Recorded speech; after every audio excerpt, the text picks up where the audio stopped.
All right. Good morning, everyone. Good morning, state of Texas. We're happy to see you for this special presentation of the state of student aid and higher education in Texas.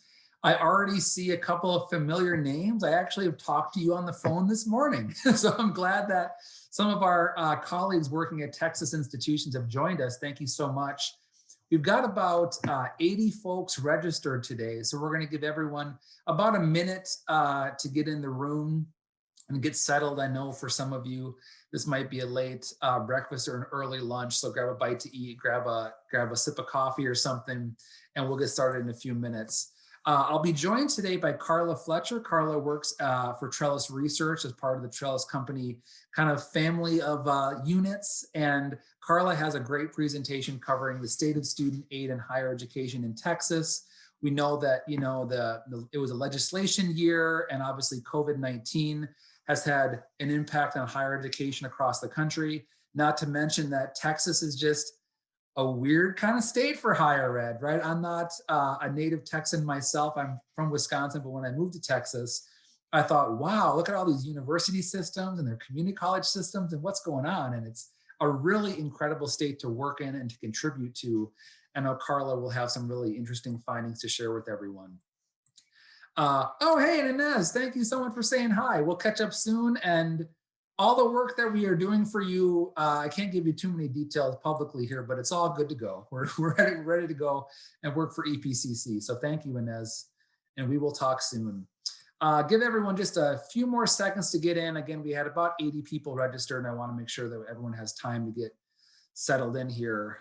And feel free to use the chat and say hello if anyone wants to chat with other participants. I believe we enabled the chat. Also the Q&A too.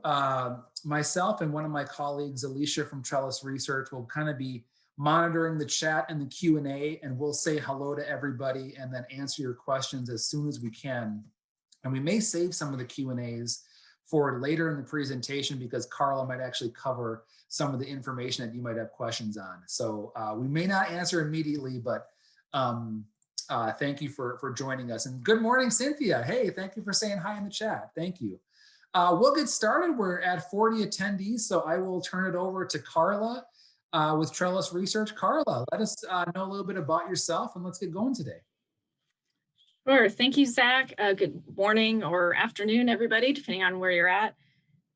Just wanted to thank everyone for joining us. I've been at Trellis for about 15 years. I'm a senior research analyst here, and I've been working on this SOSA publication for, oh goodness, I should have looked this up, probably the past 8 years or so, maybe more.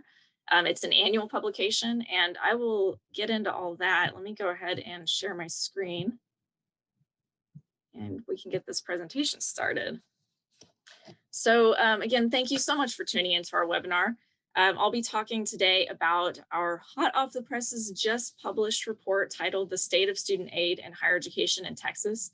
We like to call it SOSA for short here at Trellis. It is an annual reference publication, and just yesterday we put the 2021 edition on our website. So this webinar will briefly describe how the report is laid out and demonstrate how you might use it to develop narratives for discussions about higher education. And as Zach mentioned, you can just submit questions in the Q&A, and we'll go through those as they come or at the end, whatever makes sense, probably mostly at the end. All right, so before we get into that, I'll just briefly describe who Trellis Company is for those who may not know. We were formerly a loan guarantor called TG for Texas Guaranteed. We no longer guarantee loans, but we still have a public mission to help borrowers successfully repay their loans and to promote access and success in higher education. Over the past 4 decades, we have established a strong record of research and philanthropy with a particular focus on underserved populations. Now, getting into the SOSA, it covers a variety of topics related to higher education. It starts with demographics, looking at things like race and ethnicity projections and poverty rates. And then it moves to some pre-college topics, and then into college, describing college students and how they pay for school. And after a section about college attainment, we look at student financial wellness and programs aimed at improving retention. And following that are sections on consumer debt and loan repayment outcomes. And finally, a section taking a broader look at statewide higher education and student debt policies. The SOSA focuses primarily on Texas, but there are sometimes comparisons to the US or other states. And some pages are national only. It really just depends on the data sources being used. So as I mentioned before, the SOSA is intended to be a reference document. It's designed to give you a quick stat on a topic of interest. So you don't actually need to read all 13 sections in a sequential order to get what you need. The pages are designed to stand on their own. So each page gives you a headline, a graphic, a brief summary text, and the data sources. So you can see on this page, for example, a couple of pages that I have on here show you the headline that is the topic, and then a graphic or two and the text, and then the sources are down at the bottom. And here's an example of the table of contents, one of the pages. It shows you the section topics and the headlines for each page. So you can really just go to the table of contents and scan through that to find the pages or sections of interest and then go straight there. So I'd like to demonstrate how you might put some pages together to develop a narrative or describe an issue. So let's turn to the first one, looking at Texas demographics and the importance of the education of the Hispanic population to the future of Texas.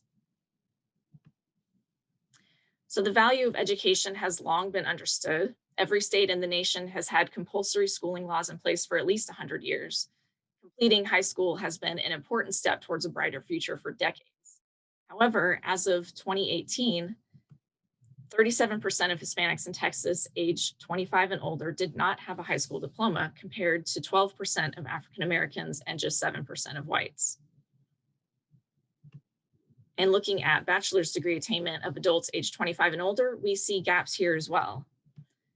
Only 16% of Hispanic adults in Texas had at least a bachelor's degree in 2018, compared to 30% of African Americans and 41% of whites. And looking at high school graduates, we can see a gap in the immediate college enrollment between different race and ethnicity groups. The percentage of white high school graduates who enroll in college the following fall still exceeds the percentage of non-whites, but this gap is closing.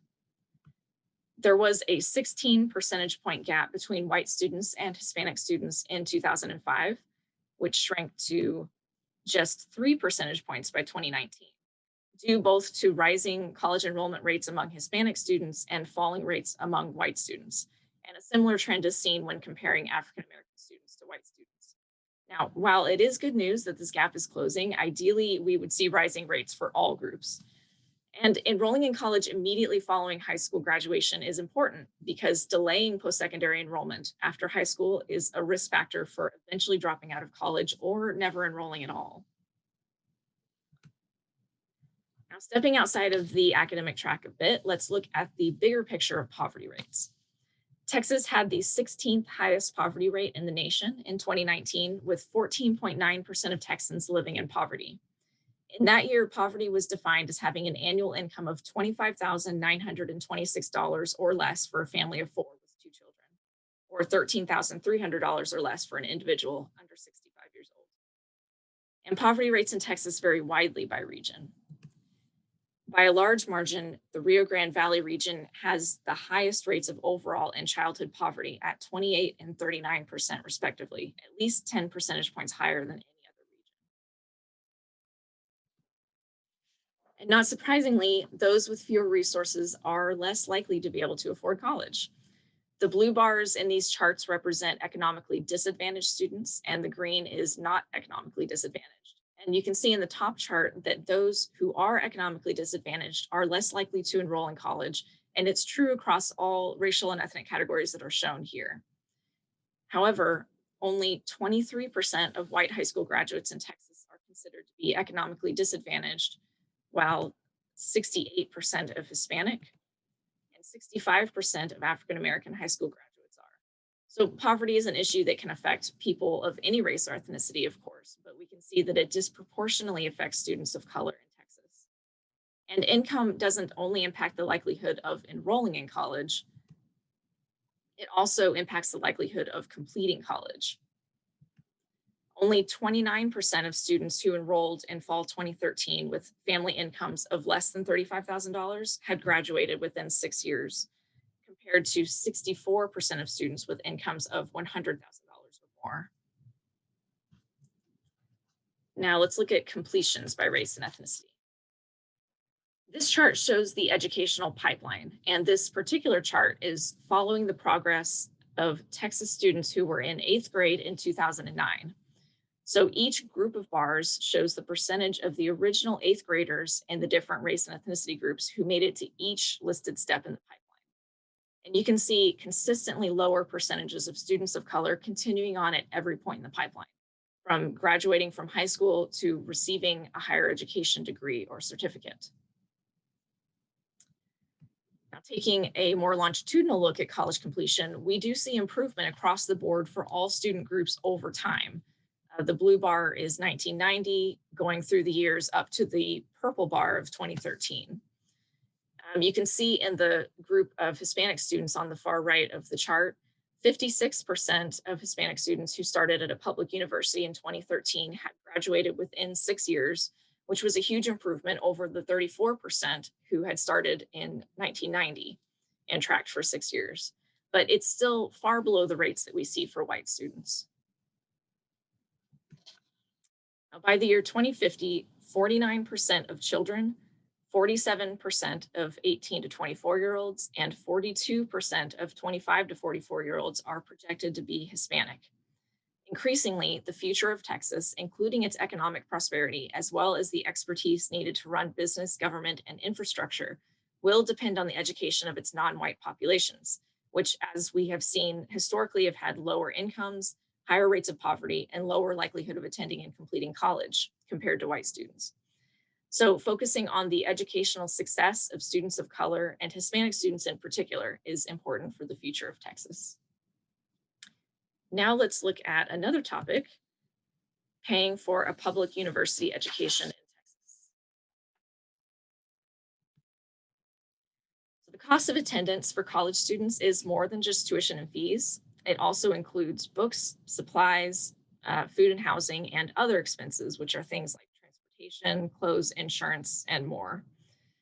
At the average public four-year university in Texas, tuition and fees are just 38% of a full-time undergraduate's total costs of attendance. Books and supplies make up just 5% of that total. And the remaining 57% is the cost of living, food, housing, and other expenses. And these costs are not discretionary for the most part. Students must eat, and unless they live rent-free, they must pay housing expenses as well. The average cost of attendance for 2 semesters at a Texas university was $24,215 in the 18-19 academic year. But most students don't end up paying the full cost of attendance due to things like tuition discounting and free money, like grants and scholarships. So the net price is another way to look at the cost of college. The net price is the cost of attendance minus all grants and scholarships, leaving the amount that students must pay either out of pocket or with loans. And as you would expect, the net price increases along with family income, as those with more resources are expected to be able to contribute more to their education costs, and also reflecting that needier students receive more need-based grant aid. In the public four-year sector, students with the lowest incomes had a net price for 2 semesters of about $8,300, climbing to almost $18,000 for those in the highest income quintile.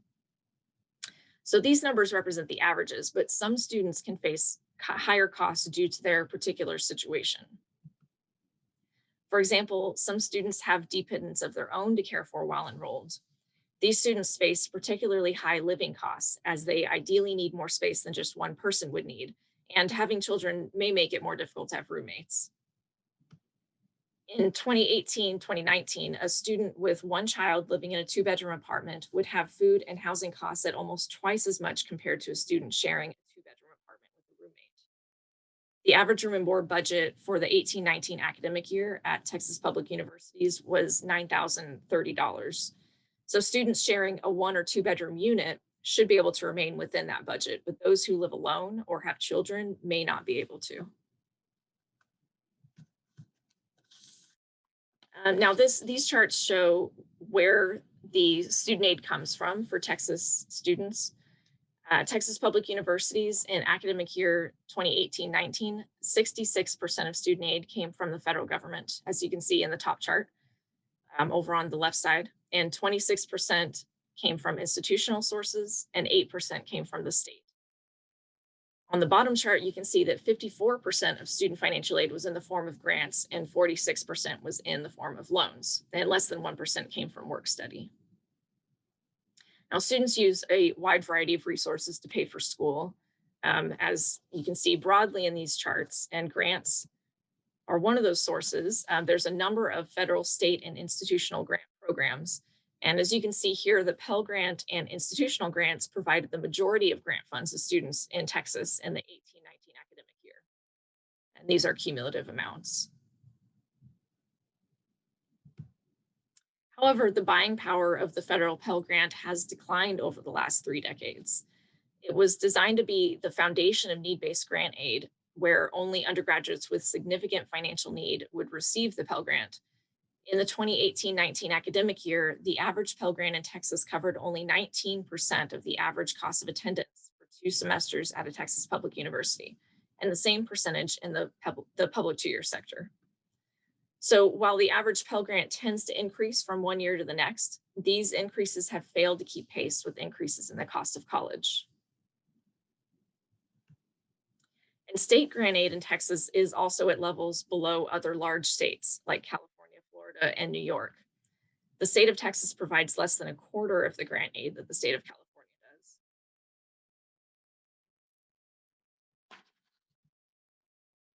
Now, earnings from work are another way that many students use to pay for school and or their living costs. From 1966 to 1981, which I know is not on the chart, an undergraduate could have paid for the total cost of attendance for 2 semesters at a public university by working about 24 hours per week, every week of the year at a minimum wage job.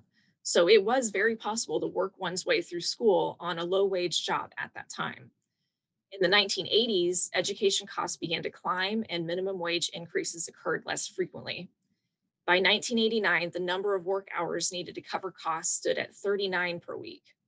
As costs have continued to increase and minimum wage has been fairly stagnant, the number of work hours needed have increased sharply since the year 2000. Historically, cost of attendance tends to be a little lower in Texas compared to national averages, but even in Texas in 2018, 68 hours of work at minimum wage would be needed to cover the average cost of attendance at a Texas public university for 2 semesters, and 54 hours of work at a community college. Now, most students don't try to pay for college solely through work earnings, but many students do work while enrolled. This chart shows the frequency of a question from Trellis' Student Financial Wellness Survey, which was sent to students enrolled in fall of 2019.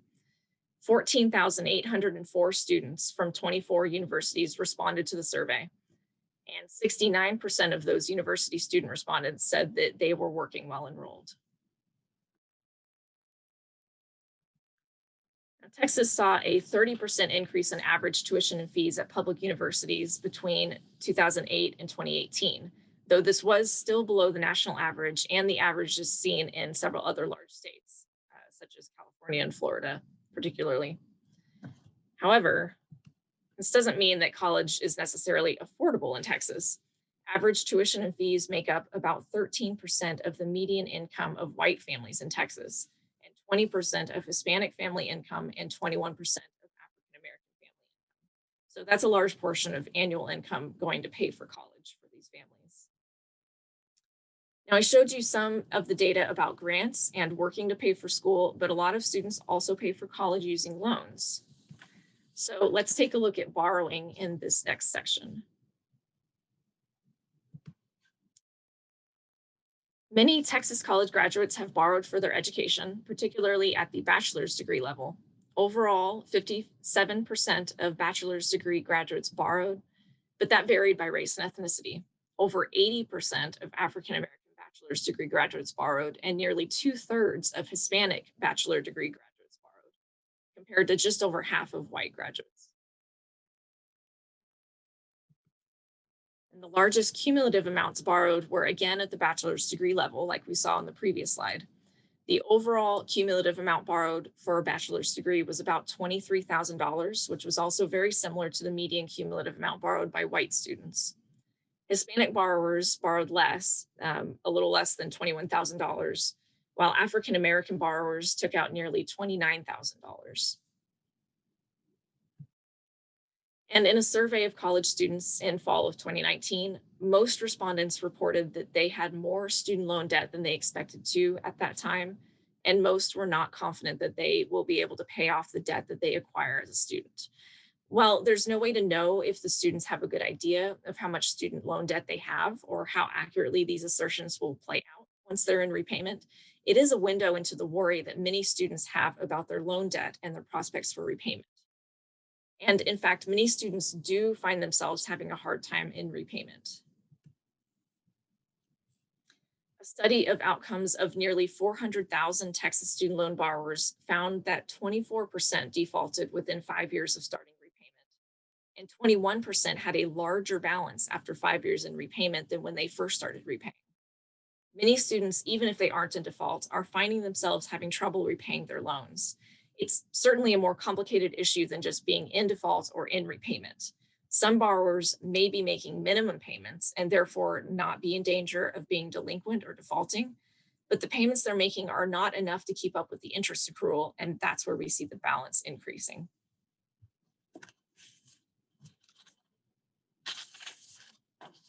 Now, when borrowers start missing payments, they find themselves in delinquency. And delinquency is the first step towards default. So it's an important event to keep tabs on. So I'm showing a national chart here because the Texas data isn't as up to date right now as the US data. And I wanted to show you what's been happening here lately.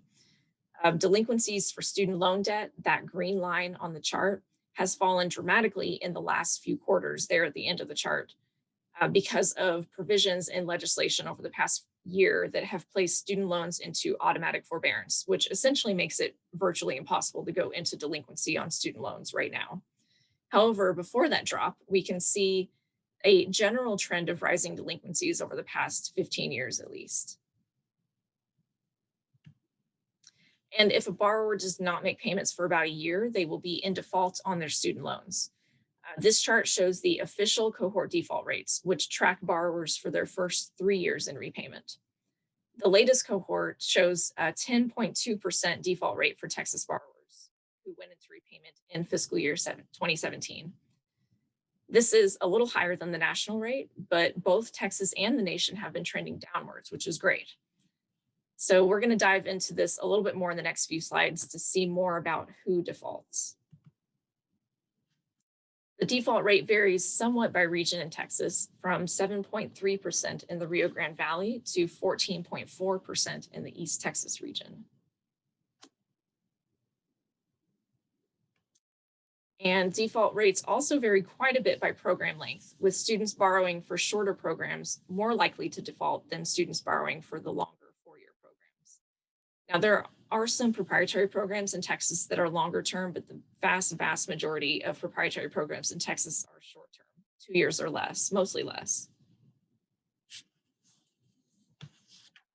And graduation status is a huge predictor of default. Students who borrow student loans but do not graduate end up at a disadvantage in the workplace. They don't have a credential to use to apply for higher paying jobs, but they still have the loan burden that they must repay. These borrowers are far more likely to default. In a longitudinal study of borrowing data, it was found that almost a third of borrowers who started college in the 1995-96 year and did not graduate had defaulted within 12 years of starting college. And it was even worse looking at a later cohort of students whose repayment crossed with the 2008 recession. Almost half of those borrowers who started college in 2003, 2004 and did not graduate had defaulted within 12 years. Student loan debt is a huge and increasing form of consumer debt in Texas and the US. Mortgage debt remains the largest by far, and it's not on this chart, but in Texas, student loan debt surpassed credit card debt in 2010 to become the third largest form of consumer debt in the state. And as of 2019, Texas had an estimated $114 billion in outstanding student debt. Once the temporary relief measures expire, students will once again make payments on their student loans, and many will continue to struggle to do so, as we have seen. And now for our last section, we'll change topics completely and look at Texas community college students. So the community college sector is a hugely important and vital sector across the US, and particularly in Texas. Nearly half of the undergraduates in Texas attended public two-year institutions in the fall of 2018, a far higher percentage than in the US overall. And in fact, more than 3/4 of all Texas freshmen in fall 2018 were enrolled at public two-year schools. The student populations enrolled at public two-year schools can look pretty different compared to their peers at four-year institutions or at for-profit schools. There are far more part-time students in the two-year sector than in any other sector. And these students tend to be older compared to the four-year sectors. 17% of students at community colleges in Texas were 30 years old or older, compared to 10% and 11% in the four-year universities.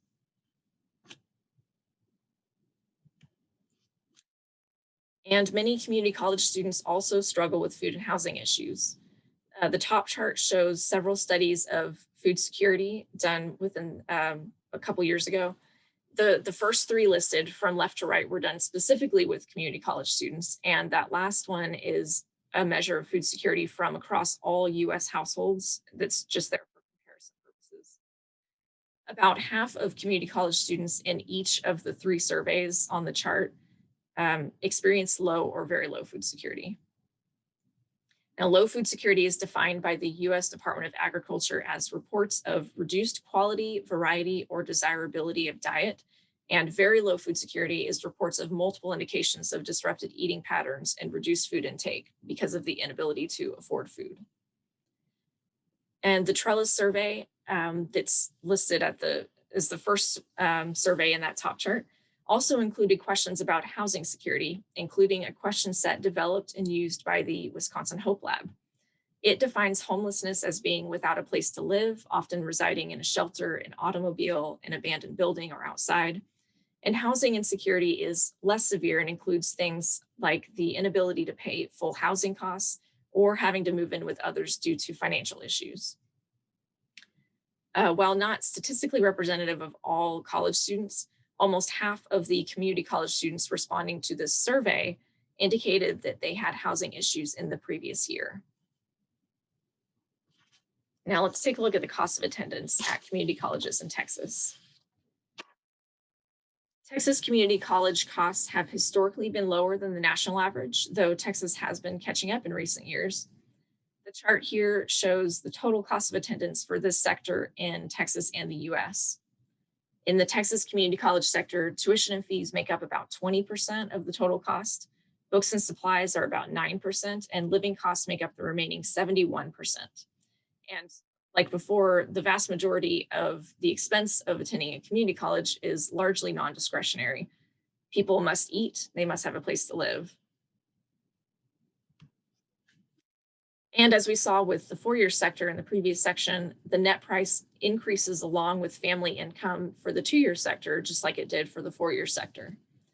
In the public two-year sector, students with the lowest incomes had a net price for 2 semesters of about $5,500, climbing to about $11,300 for those in the highest income quintile.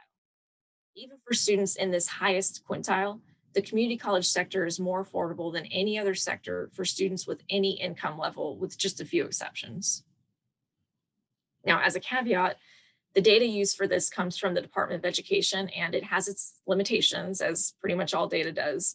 It only includes first-time, full-time undergraduates, which can make up pretty small percentages of the student population at some community colleges. So now let's look at where students get their financial aid in the community college sector in Texas. Nearly all financial aid in the public two-year sector comes from the federal government. As you can see on the top chart on the left-hand side, 90% comes from the federal government, 7% from institutional sources, and 3% from the state. And 70% of that aid is in the form of grants that you can see on the bottom chart. Even though fewer students at community colleges borrow compared to universities, still almost a third of all direct student aid in 2018-19 was in the form of loans. And obtaining at least some college education confers financial benefits upon the individual. While there is a large boost at the bachelor's degree level and beyond in terms of earnings and unemployment rates, there are definite benefits to obtaining some college education or an associate's degree. Even in this trying year that we all just had with the pandemic, the trend of lower unemployment rates with higher education levels remains, as you can see from the bottom chart.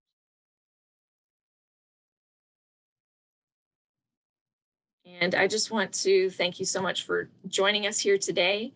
Here is my contact information. If you would like to reach out, you can find the latest SOSA that we just published yesterday at trelliscompany.org/state of student aid 2021 with dashes between the words. And also please follow us on Twitter at Trellis Research for the latest updates on our publications. And I will see if we have any or I'll ask Zach because I don't think I can see it with my screen share. That's okay. Hey, a few folks had some really good questions. This is actually something that's super up my alley and it's communication related about debt letters. And actually, Texas has had a debt letter mandate for several years now. There are, I think, 17 states across the country that on a semesterly basis or sometimes on a yearly basis, like an academic yearly basis, institutions must send debt letters to their current and former students if they hold any student loan debt. And obviously with the delay of the ASLA or the annual student loan agreement or affirmation, something like that. It's the ASLA. It got delayed 1 year because, you know, it's COVID and everything's delayed 1 year. Students should still be getting debt letters. I actually just worked with a school recently in making sure that their debt letter was very readable and ADA compliant for people with disabilities. And parts of that debt letter, at least the Texas mandate, is that the debt letter must have an outstanding student loan balance, must have an estimated monthly payment, and must have interest rates on certain loan types. So there are different debt letter mandates and official, guidelines through legislation across the country. Indiana looks a little bit different from Texas, looks a little bit different from Wisconsin, but a lot of them have minimum requirements that debt letter has to have in them. However, they haven't been studied yet. There's very little research. The research that has come out has largely been out of Montana State University and Indiana University, looking at the effectiveness of their debt letters. Long story short, the simpler the debt letter, the better that students tend to prefer them. So the shorter the letter, if you can get the letter on one page, that tends to be about best practice. Also, pictures to illustrate certain concepts and tables to isolate statistical information such as the outstanding loan debt or the interest rate percentage. Students tend to also like that, but that's just preferences. It's not really about what a debt letter predicts about student behavior, like course withdrawal or degree change. I know the Indiana University system found that students were much more likely to change majors into majors that they perceived as being higher paying after getting their debt letter. So there was kind of a migration into STEM careers when students got their debt letter and realized, wait a minute, I'm going to owe this much. I better make some more money with my degree when I graduate. So don't know if you want to change midstream like that, if that's best for students, but also there's not really a consensus about what a debt letter is supposed to do. Is it supposed to be informational, or is it a mechanism to actually change student behavior, like a degree plan or apply for grants and scholarships or take a higher course load in a subsequent semester to maybe graduate sooner and take a little less debt? We don't really know too much about that at all. Somebody else said in the Q&A, thanks for the information. I would appreciate the inclusion of several next steps and thoughts about what a campus should do with the information. So kind of the intersection of research and practice, also known as praxis, one of my favorite words. Carla, in the SOSA report, do we have a praxis section or like an implications for practitioners, kind of a next step section? We don't. It's just purely reference material, but that is an excellent thing to think about adding if we, could maybe think about that for future releases. At this point, so historically, the SOSA has been published for policymakers, and we would hope that others might use it if they were looking for specific stats to make certain points or whatnot with maybe their management or administration. Um, but we haven't really worked with schools to figure out what in here speaks to you and what you might need to use with your upper administration, or whatever is being used for that. So that's a really good thing to think about for the future, and I will make note of that for sure. And Great. on the debt letter, like you were talking about, I did see where one school implemented a debt letter, and then they cited it as effective because it reduced borrowing by, some large percentage. But it brings up that very point, which is that the intended Yeah. impact of that? Is it better if students are not borrowing as much, or it feels like it just sort of depends. If borrowing helps them remain enrolled, then maybe it's not necessarily a bad thing. So yeah, it's kind of like you have to start with what we want to get out of it, and then you can measure, is it accomplishing that? Yeah, good point, Carla. To give everyone a little bit of help, I did put it in the chat again. There's the live link to this year's SOSA report for 2021, and we will be sharing the slide deck. We'll have a recording of this webinar. You'll get an email from me where all the materials will be ready to go once our comm team cleans us up and makes us look pretty for the camera and stuff. One point about what debt letters are supposed to do, I would have graduated one full academic year earlier had I taken out a loan for about $3,500. But instead, I just dropped out a bunch of times and paid cash, which was not a good idea because I was so loan averse and scared of debt. So what is a debt letter supposed to do? And Jesus is saying, I think the wording debt letter could be misleading, right? I mean, we say debt letter, we haven't even really agreed on the common parlance about what we should say. And we haven't asked students, right? We should ask students, how do you want this information delivered and what should we call it? Maybe it's a borrowing notice or something like that. I don't know what you would say, but there's definitely lots of work to be done. If you do have a question about debt letters, I'm going to throw my email in the chat and I'd be happy to send. I have collected about 200 debt letters from different institutions. I can share about 30 of them publicly. I have permission from the institutions. They're all across the country, some from Virginia, some from Wisconsin, some from California, some from the state of Texas. So you can see what other institutions are actually sending their students on a semesterly basis. Another thing to think about in terms of debt letter is how you're delivering that letter. A lot of institutions send them through email and then a paper version in the spring through snail mail. Could we send a debt letter in a text message? Could we call students at a certain threshold, maybe when they're creeping toward graduation, or they have or they're close to their maximum borrowing limits? Could that maybe be a phone call intervention instead of a physical letter in the mail or an electronic message through email or through text message? A lot of things to think about. But if you have any questions, send me an email and I'll send you some debt letters and we can have a discussion about it because it's pretty interesting. Carla, was there anything in this year's report that kind of stuck out to you that you thought was especially notable, or that you've seen as kind of like a recurring or maybe problematic trend because you've been doing this for a couple of years now? Yeah, right. I think just that first section where I talk about the sort of intersection of income and access and success and things like that, it in my head at least has not improved really. Like it feels like it's been pretty stagnant, and so every year when I update this, it's like, man, it's still real tough for students who don't have resources, and that's a problem, because there's certain groups in the population that just aren't going to be able to access higher education, and so yeah, I think Yeah. that stands out to me. One thing I'll mention that I didn't put in any of these because I didn't really fit into the categories, but we do have some information on the CARES Act and the act that followed that had the higher education funds and we have a couple of pages where we show the sectors that some of those funds went to and how much it was. So we have a little bit of kind of an update on there too, but data related to the coronavirus in particular, like how that has impacted things, it's a little too soon for a lot of that stuff because there's such a lag in data. Yeah. But I am very interested to see in the next couple of years how weird things are going to look in some Yeah. places as that data starts coming out.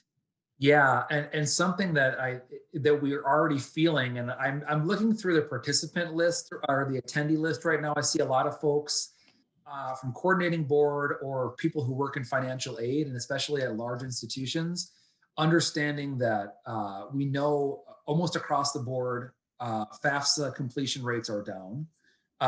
New enrollment deposits are down. So we know that there's already kind of an effect that we're feeling in that 1 year lag of students who may have stopped out last year. Maybe they're not coming back this year. They're not renewing their FAFSA this year.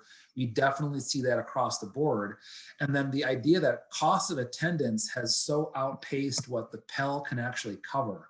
I hear about that from schools all the time that, Pell used to stretch a lot farther than it does now. And cost of attendance has gotten so high compared to that Pell number that so many of our lowest income students, especially ones that are going to qualify for the full Pell, just can't make that stretch any longer. And they're actually delaying their careers, taking a lower course load, or maybe stopping out a few times if they can't afford and they're a little bit more debt averse. I think we might see a little more debt aversion now as maybe students are picking up debt from past rent payments due or car payments due, racking up credit card debt in the pandemic if they lost a job.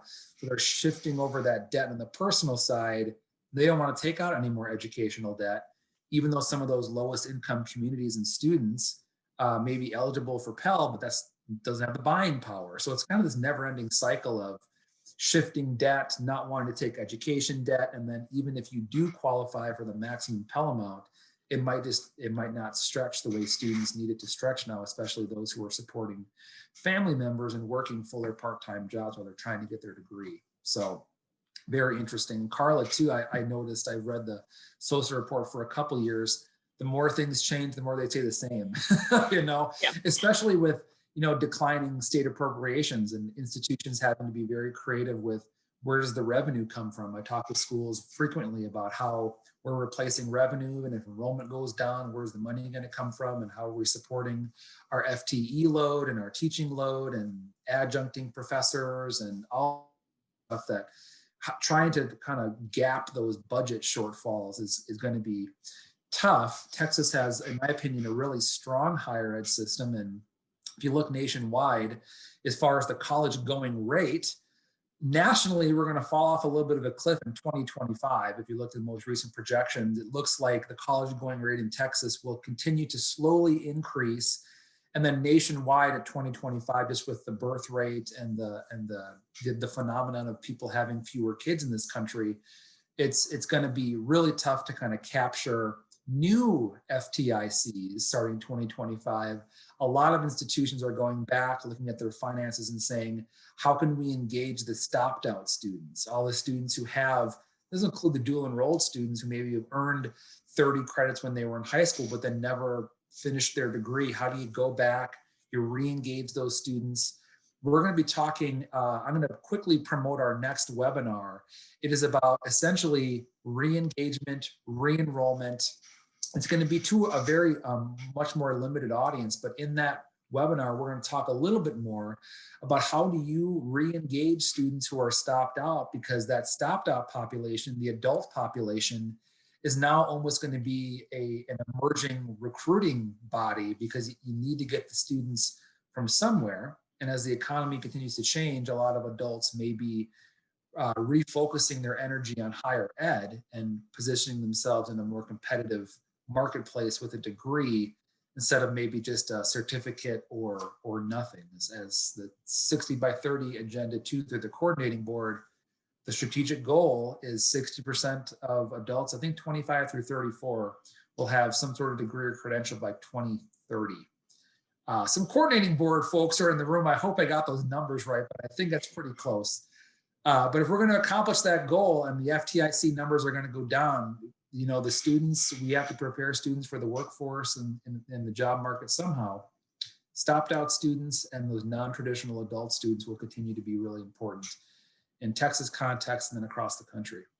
Yeah, absolutely. It's going to be critical to reach out to them, and just in general for the economy. It's going to be so important to have a more educated economy, or just continue to have an educated economy.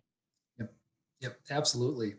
Carla, do you have any kind of closing thoughts before we open it up to like last questions from the audience? Anything you want to close on?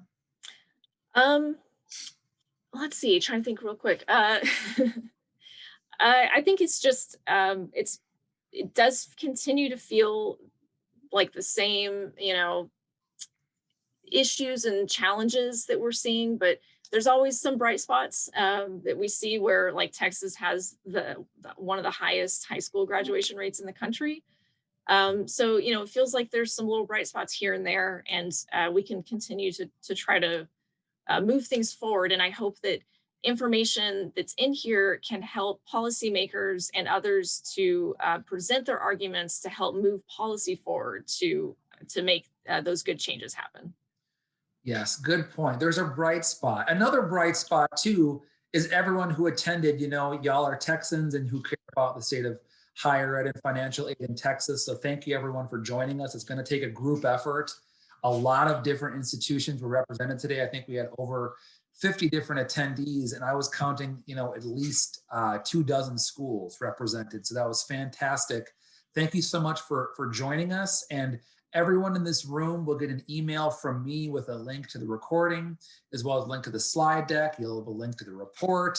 It'll be links galore, but we're living in these COVID times, right? You're going to get an email from somebody with 15 links in them, and hopefully you engage in the content. If you have any questions, reach out to Carla. She'll be happy to walk you through parts of the report and kind of consult with you about how maybe, you can interpret some of the information to take back to your school, make sense of it, and do some kind of institutional policy advocacy on your own. So fantastic.